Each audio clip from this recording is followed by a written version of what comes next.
I want to welcome you to your first Waite Park Church small group meeting. We are excited that you've chosen to be a part of this group. Now, today has been a long time in the making. Over the course of the last few years, we have dabbled in various types of groups because we believe that face-to-face relationships, rather than sitting in a worship service, are what Jesus intended for his church. We believe that the most important relationship isn't the relationship between the pastor standing on the platform and preaching and the congregation in the pews, but it's the relationships that develop among people who call themselves followers of Jesus. A few years ago, my wife and I were a part of a small group. And over time, this small group became very close. We enjoyed our times of studying together and praying together and even playing together. And not only did we grow closer to each other, but we grew in our understanding and our love for God. The group had been together for about 3 years, but a little more than 6 years ago, Ann and I moved here to Minneapolis, and one of the other families who were a part of the group, the Barkers, moved to Des Moines, about a 2.5-hour drive from Cedar Rapids. And with that, the group came to an end. Well, this past summer, on August 19th to be exact, we received word that the Barkers' middle son, Bryce, who was 16 at the time, had taken his own life. To their knowledge, he hadn't struggled with depression, and they hadn't seen any signs of it. It just seemed to come out of the blue, and they were absolutely devastated. And even though they'd moved away, and even though we'd moved away, word got to us very quickly through things like social media. And needless to say, we were all heartbroken about this, and we knew that we had to do something to show our love and support for our friends, Jay and Larry. And so in the middle of a crazy week, we all got in the van at about 2 in the afternoon, and we drove 4 hours down to Indianola, Iowa.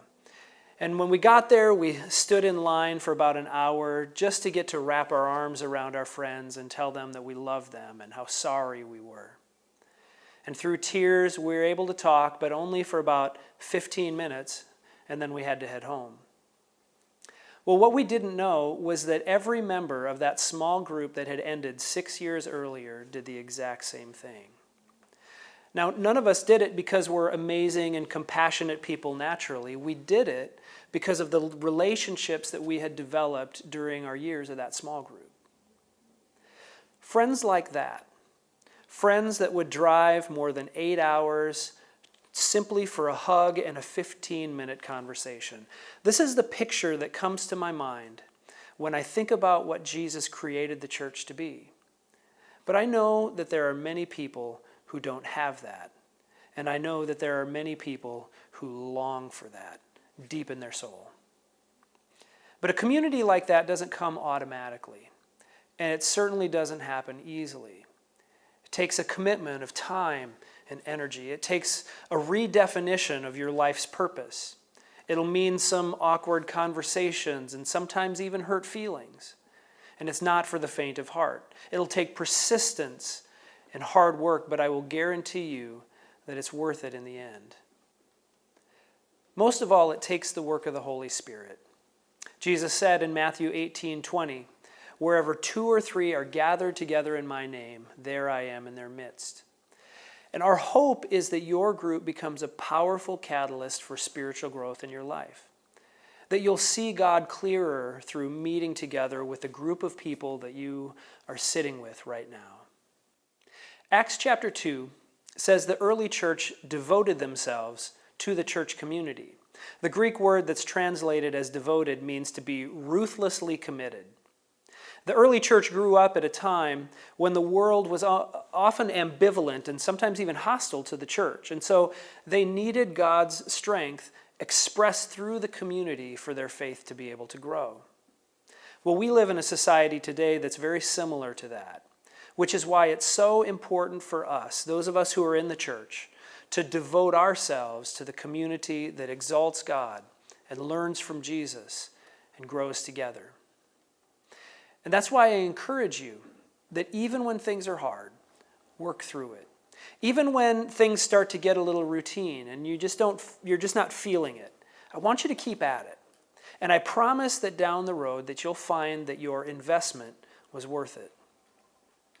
And finally, I want to leave you with 3 bits of advice that will give your small group the best chance possible to be a life-giving experience for you. First, make it a priority to be at small group as much as possible. On average, your group will meet about 36 weeks out of the year. That's 36 days out of 365 in a year. And it seems like a small investment in your relationship with God and the spiritual lives of the other people in your group. There are many less important things in your life right now that you dedicate much more time than that to. And your spiritual health should be a high priority for you. Second, work to develop the relationships with the other people in your group. Okay? Don't make your small group meeting just a formality where you just go and do it once a week and then you never think about it again. Dive into each other's lives. Get lunch or coffee. Have fun with each other. Check in on each other. Learn to enjoy each other's company. Finally, I want you to think long term. Spiritual growth takes time, and there will be times when you're not seeing much of a difference in your life. There will be times when you don't feel like going to your small group meeting, and I want to encourage you to go anyway, because you never know what you might miss, and you never know when someone else in your group might need you on that particular night. We are excited about this new chapter at Waite Park Church, and we look forward to seeing you grow in your relationship with God and with the community of believers.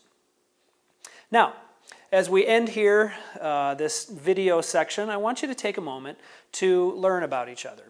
And so I want you to go around the room and share your name and a little bit about how you ended up here.